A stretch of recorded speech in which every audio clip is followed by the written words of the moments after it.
নমস্কার বন্ধুরা, আজকে আপনাদের সঙ্গে শেয়ার করছি একটা গ্লুটেন ফ্রি একদম আটা ময়দা সুজি কোনো কিছুই ছাড়া দারুণ হেলদি এবং টেস্টিও তার সাথে সাথে সেই রকম একটা মোমো বলতে পারেন অথবা চিকেন ক্যাবেজ র্যাপ বলতে পারেন। সেই রকমই একটা ডিনারেও খেতে পারেন যারা ডায়েট করছেন। দারুণ টেস্টি একটা ডিনার অথবা ব্রেকফাস্ট যখনই হোক আপনি এটা খেতে পারেন। চলুন দেখে নিই কীভাবে করছি।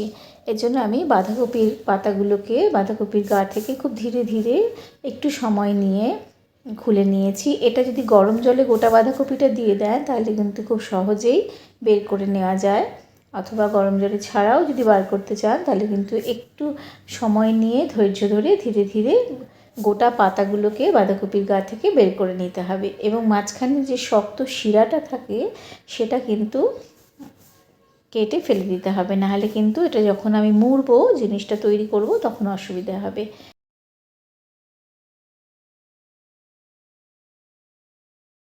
এবার দেখুন গরম জল বসিয়ে দিয়েছি, তাতে পরিমাণ মতো নুন দিয়ে দিয়েছি এবং এক এক করে পাতাগুলোকে তার মধ্যে ডুবিয়ে দিতে হবে।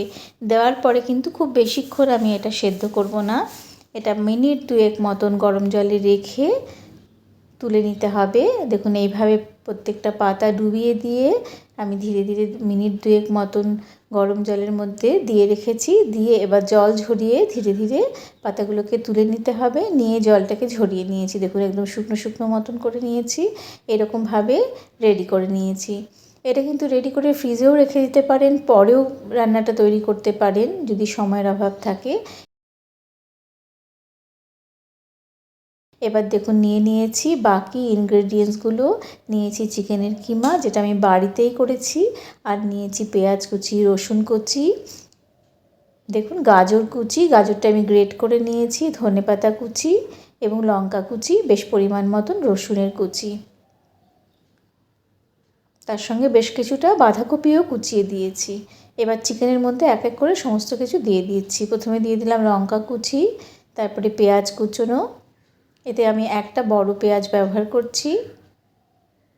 এতে বেশ রসুন আছে, 8-10টা রসুন, বড় দানার রসুন রয়েছে, সেটাও দিয়ে দিলাম। দিয়ে তার মধ্যে দিয়ে দিচ্ছি বাঁধাকপি কুচোনো। মানে দারুণই হেলদি এবং সবজিতে ভরপুর একটা চিকেনও আছে, প্রোটিনও রয়েছে এবং কোনো আটা ময়দা নেই, একদম গ্লুটেন ফ্রি। যারা আটা ময়দায় প্রবলেম আছে, যারা মোমো খেতে পারেন না, বাজারের কেনা মোমো খেতে পারেন না, তারা কিন্তু এইভাবে একটা মোমো বানিয়ে অবশ্যই বাড়িতে খেতে পারেন। দিয়ে দিয়েছি ধনেপাতা, আন্দাজ মতো নুন। নুনটা কিন্তু অবশ্যই মানে আন্দাজ করে দেবেন, যাতে কমও না হয় আবার বেশিও না হয়ে যায়। দিয়ে দিয়েছি গোলমরিচের গুঁড়ো, আর দিয়ে দিয়েছি সয়া সস, আর সামান্য পরিমাণে একটু চিনি ব্যবহার করেছি। চিনিটা ব্যবহার করলে কিন্তু স্বাদটা ভালো হবে। আর দিয়ে দিচ্ছি বেশ মানে 1 চামচ মতন সাদা তেল। দিয়ে খুব ভালো করে চিকেনটাকে সমস্ত কিছুর সঙ্গে আমি একটু মেখে নিচ্ছি, যাতে ম্যারিনেশনটা খুব ভালো মতন হয়ে যায়। দেখুন এইভাবে চটকে মেখে নিতে হবে। আপনি ইচ্ছে হলে কিমাটা মিক্সিং জারে দিয়েও করতে পারেন, তাতে একটু বেশি নরম হয়ে যায় দেখে আমি কিন্তু এটা হাতে কুচিয়ে নিয়েছি, যাতে বেশ মুখে পড়ে চিকেনটা, এবং ঢাকা দিয়ে প্রায় মিনিট 10 রেখে দিয়েছি। এবার দেখুন পাতাগুলোকে ধরে নিয়েছি, ভালো মতন একদম শুকিয়ে গেছে পাতাগুলো। এবার তার মধ্যে চিকেনের তৈরি করা পুরটাকে দিয়ে কিভাবে আমি এটাকে বাঁধছি সেটা দেখে নিন। এত সুন্দর হয় বন্ধুরা, মানে না বানালে ভাবতেই পারবেন না যে এইভাবে একটা মোমো তৈরি হতে পারে, এবং স্বাদটাও কিন্তু অসাধারণ হয়, এবং যে কোনো কেনা মোমোর থেকে কিন্তু এতটুকু কিছু কম হয় না। এইভাবে বাড়িতে যারা আটা ময়দা খান না তারা কিন্তু অবশ্যই মোমো খাওয়ার যে একটা থেকে বঞ্চিত হয়ে রয়েছে, তারা কিন্তু আর তা থাকবেন না। এইভাবে কিন্তু মোমো বাড়িতেই বানিয়ে নিতে পারবেন। দেখুন কিভাবে আমি বাঁধাকপির পাতাগুলোকে ধরছি এবং খুব সুন্দর এটা র্যাপ হয়ে যায়, যেহেতু জলের মধ্যে গরম জলে দিয়ে ভাপিয়ে নেওয়া হয়েছে। এতটুকু কিন্তু বাঁধাকপির পাতা যদি কাঁচা অবস্থায় ধরেন দেখবেন মটমট করে ভেঙে যাচ্ছে, সেটা কিন্তু একটুও ভাঙবে না, খুব সুন্দরভাবে জিনিসটা র্যাপ হয়ে যায়।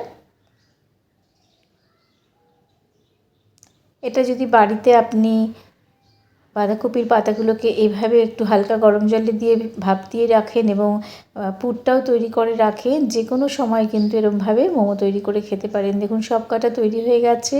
এরপরে আমি একটা কড়াতে গরম জল বসিয়ে দিয়েছি এবং তার উপরে একটা মোমো তৈরি করার জন্য ঝাঁঝরি বসিয়ে দিয়েছি এবং তাতে একটু অয়েল ব্রাশ করে নিচ্ছি,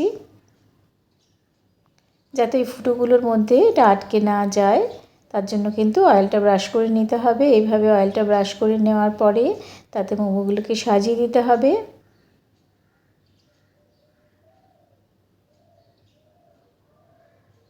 এই মোমো তৈরিটা যদি আপনাদের ভালো লেগে থাকে বন্ধুরা, আপনাদের কাছ থেকে একটা সাবস্ক্রিপশন আশা করছি। লাইক, শেয়ার ও কমেন্টস অবশ্যই আমার সমস্ত বন্ধুদের কাছ থেকে আশা করছি। জলটা গরম হতে দিয়েছি, একটু ভাপ উঠেছে যখন, তখন এর মধ্যে দিয়ে দেব তৈরি করে রাখা চিকেন র্যাপ অথবা বাঁধাকপির মোমো। দেখুন প্রত্যেকটা বাঁধা এত সুন্দর হয়, এটা মানে খুব সহজে যে কেউ বানাতে পারেন, মানে খুব যারা রান্নাবান্না করেন না তারাও কিন্তু খুব সহজে এটা বানিয়ে নিতে পারেন। আর যারা ডায়েট করছেন তারা কিন্তু অবশ্যই একবার বানিয়ে খেয়ে দেখবেন, তারপরে মনে হবে রোজই এরকম শীতকালে বানিয়ে খাই।